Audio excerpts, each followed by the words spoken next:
one unfortunate subject which should not have existed, but right now it's become a national debate, which is rape, because of a certain horrible incident that happened in New Delhi. The whole country is talking about rape. So,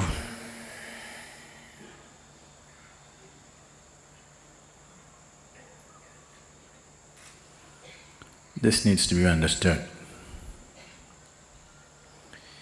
that though there may be a sexual stimulus to rape, it is not about sexuality alone. It's about the power to possess.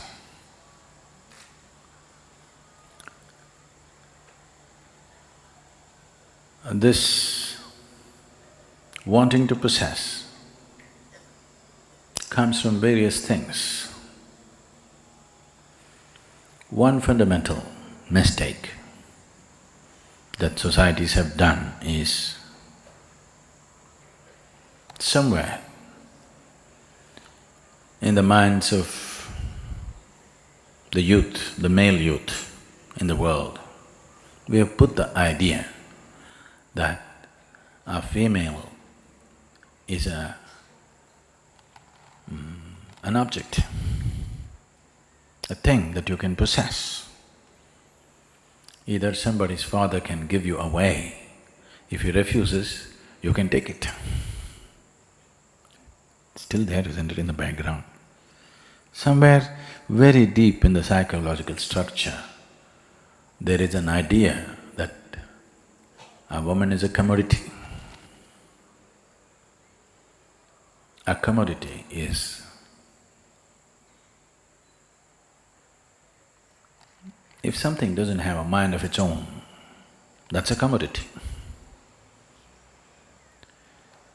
So, this probably in some places consciously implanted, in many other places unconsciously implanted, but it's deeply implanted in people's minds. Without taking this away, just one more law, hang the rapist, castrate the rapist, is not going to really produce results. And where does this come from? They did a very wonderful thing in the ancient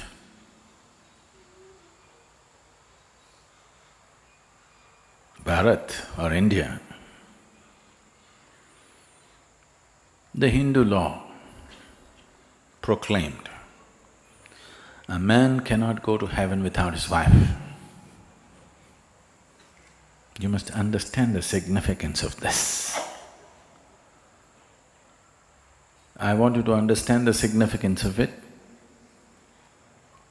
A few thousand years ago, in many ways today,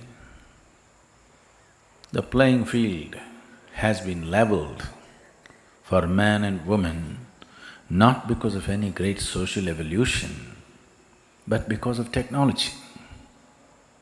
The technological development which has made a woman being capable of participating in many global activities.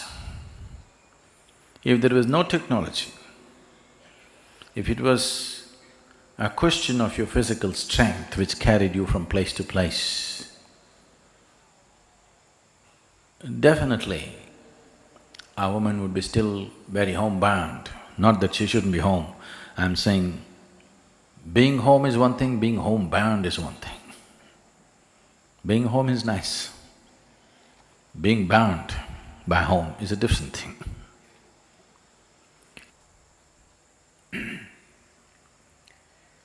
So,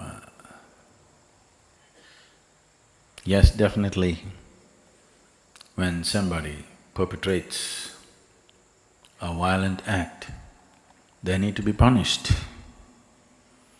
But still, if you want a better society, not just better laws, a law or a punishment is only relevant after things have gone wrong.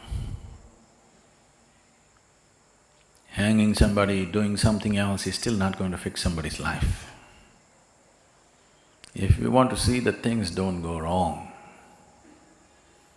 there may be no absolute fix, but definitely there is something called as lowering the percentages or heightening the percentages. When you're dealing with a larger world, it is only a question of lowering the percentages. Maybe there is never going to be an ideal society where no such thing will happen. But in striving towards that possibility, the most important thing is we need to understand. Right now, the chant that we were doing is just about that. Still, in most minds, a woman means body parts, an accumulation of body parts. Yes? A breast, a navel, a curve, long hair, something. That's why many of you have short hair these days. One part of it you've gotten rid of. It is still a sum of body parts. Why is a woman a sum of body parts in someone who is not a woman? Is essentially this is springing. This is not just with a man, with a woman also, but she doesn't conclude, she does not make the same conclusions that a man makes, but she is also bound by the same limitations. The moment the boundaries of your physicality becomes ultimate boundaries of life, you do not experience your breath, you do not experience any transaction that's happening to keep you alive. This you think is ultimate boundary. If this is ultimate boundary, if I look at this, those who look like just like me, they are enemies we would like to get rid of. Those who look different, those who seem to have different kinds of body parts are something that you want to possess. So essentially, the problem is rooted in investing too much in physicality of life. If societies or human beings were experiencing their lives little more than their physical boundaries, these things would simply go down just like that.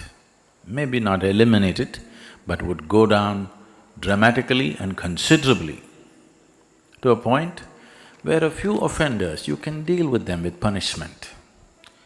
You cannot deal a vast majority of population with punishment. Suppose 10, 15, 20% of the people are committing crime in a society, you cannot punish 20% of the population. If it's 1%, you can punish them, you can deal with punishment. If it's 20%, you cannot deal with punishment, it's not going to help. You want to hang 20% of the population? That's going to be worse than rape. And that's not going to help. So punishment, people think, is a deterrent. To some extent it is, maybe. For most people it is not. They will just try to do it more carefully. Yes, they will try to take more precautions about it. Maybe because they have to take more precautions, it may come down a little bit. But still, what's happening in one's mind and how it translates into life is the next step. But it's happening in your mind means when there's an opportunity, it will happen in reality. Right now, it seems there are over 500 rape video games, very popular. The video games go like this very popular video game goes like this. A mother with two daughters is in a railway station, and the video game is about how to rape the mother. If you successfully do it, you'll get one of the daughters. This is a video game, commercially being sold, bought in millions.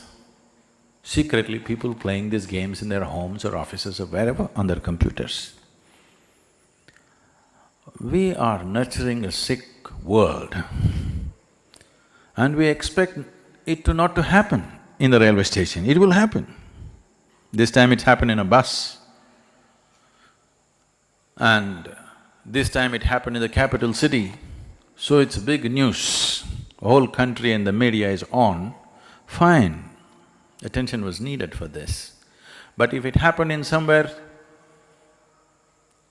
some local place, in some village, in some little town, it would be just one more statistic, or it does not even become a statistic because nobody reports such things.